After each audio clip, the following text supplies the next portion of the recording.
Hi, and welcome to the 3-card combination series. Just like the 2-card combinations, what I've done is taken 3 cards and put them together and try to come up with as many definitions for these combinations as you can. Again, you're not going to be able to come up with all the definitions because you're not taking into consideration the other cards in the deck. So what you do, and you'll be able to see it better than I can because you're going to be looking directly at it, but you take out the middle card and you push these cards together, and you take the next card and you put it there, and then you take out the middle card, put these together, and you take the next card. Another thing that you can do is when you get your first deck, you can use it as a training deck and just write a short definition on the card, and then get a second deck for your clients. And also another thing you're going to notice is that when you first get your deck, it's going to be much thinner. Over time, it's going to begin to absorb moisture. So you want to take care of your cards. You want to shuffle them on a padded surface, and you want to keep them wrapped and keep them away from moisture, and make sure that you're shuffling them on a clean table. And periodically you're going to want to replace your deck, and it's very important to know that with each new deck you need to imbue your energy into it. You can do this by carrying it with you, sleeping with it near you, just holding your cards while you watch TV or anything like that. If you don't do this, you're going to think that your deck is broken. I've had that happen. Try not to get frustrated with your deck. It's easy to do, but just realize that you're putting that energy into your deck. So try to be in a good place, maybe meditate, take some deep breaths, focus on the question at hand, and then with intention go up into the ethers to find your answer while you shuffle the cards. You should pull the correct cards into the layout, and you might notice that cards are repeating in multiple layouts. The same cards, when they start repeating, then you know that those cards play a major role. I think of events in timeline as ripples. When you throw a small rock, you get a small ripple. When you throw a big rock, you get a large ripple. So sometimes if there's a major event happening, you won't be able to get around it. That's all you're going to be able to pick up. And meaning, let me try to explain that a little bit more. You might be asking about a job, but you keep getting this layout that has nothing to do with the job. And usually it's going to be something very traumatic. And I've not yet, well, I was going to say I've not yet found a way around it, but I can. What you can do, if you find that you keep getting a layout regarding something totally different than your question at hand, and it's repeating and it's something traumatic, just know that a traumatic event is going to make a larger ripple, and it's going to wipe out all the other ripples in the timeline, in the etheric fields. So what you would do is you pay attention and you try to decipher what the cards are trying to tell you about the major event. Then once you think that you understand what it is and you intend to come back to it, you can say, okay, to the cards, okay, I get that. Now what I want to focus on is the job.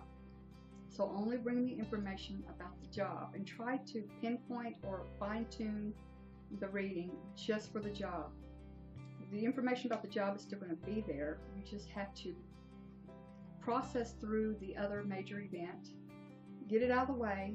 It's sort of like, just occurred to me, it's sort of like remote viewing in analytical overlay. When you say, you write it down, and then you move on with the remote viewing session.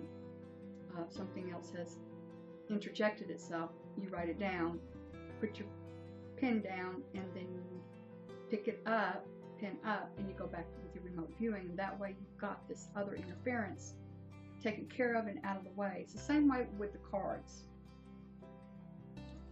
The other thing is, and what I have found for me, I don't know if it's happened to other people, but if there is a major event going to happen in my life, like say the death of a nephew, what other experiences, the injury of a niece or something like that, I can't read for other people. I kind of get stuck dead in the water.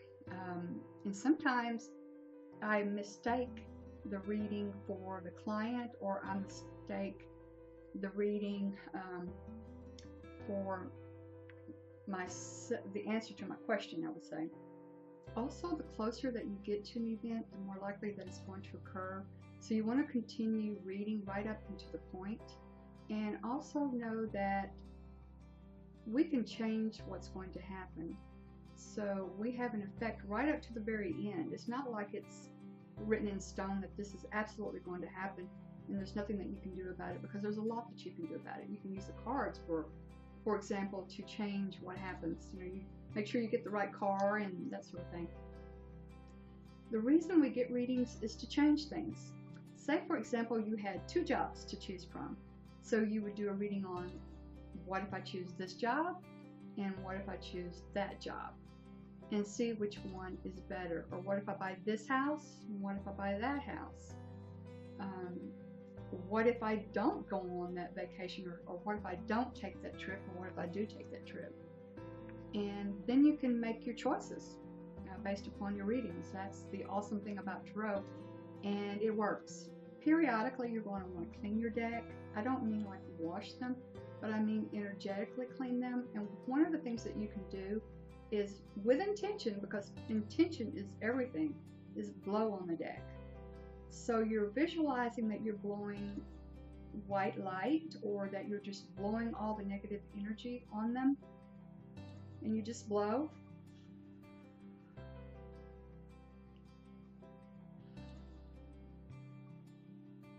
Or you can rip them with the intention that you are getting rid of all negativity.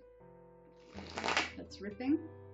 You do one side, you do the other. But when you're ripping the negative energy and blowing the negative energy, you're not just blowing it into the environment, because negative energy can be left in the environment. So what you do is, when you're blowing or ripping, you're visualizing the negative energy leaving it. What you're doing is sending it into a lower dimension or into another realm, that it cannot get back into this realm. That's the way you do energy clearings also. Just a little sideline. If you're wanting to get negative energy out of your energy system, and you're sweeping. And one more way to clear your deck is just to press energy into it and just recharge it and cleanse it. Another thing that I wanted to do was show you how to shuffle your cards to keep them all upright, or shuffle them to have a few reversed. Some people keep their cards all upright, and that's fine. I used to shuffle them, and now I keep them all upright. What I've noticed is that sometimes the card has some way of flipping itself upside down in the deck. I don't know why. I don't know how it happens. Also, while I'm on the subject, is if you're shuffling and all of a sudden a card shoots out there, when you're shuffling, also, pow, it shoots out, you want to set that card to the side. It's going to play into the reading. So you just set that aside and you continue to shuffle. Okay. You just split the deck. You see they're both upright.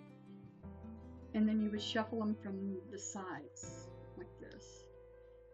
And this is the way I shuffle my deck.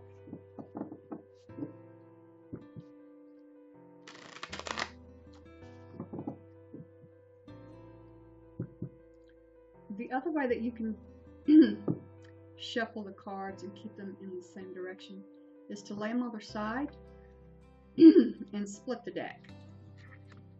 And then you see that they're both pointed in the same direction.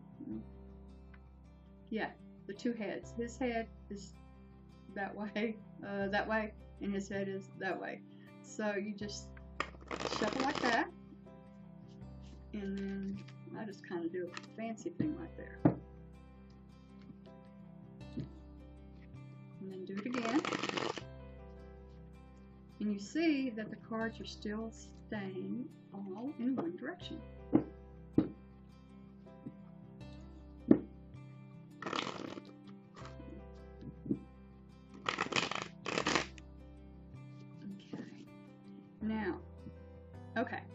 Now, if you want to put some reverse cards in your deck, you would shuffle them like playing cards.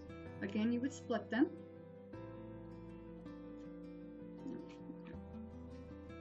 Okay, again, you would split them, and you see that they're both upright. But this time, they face each other, right? And then when you shuffle, they're going to be mixed. So they face each other, and you shuffle. And then you kind of slide them together. Same again.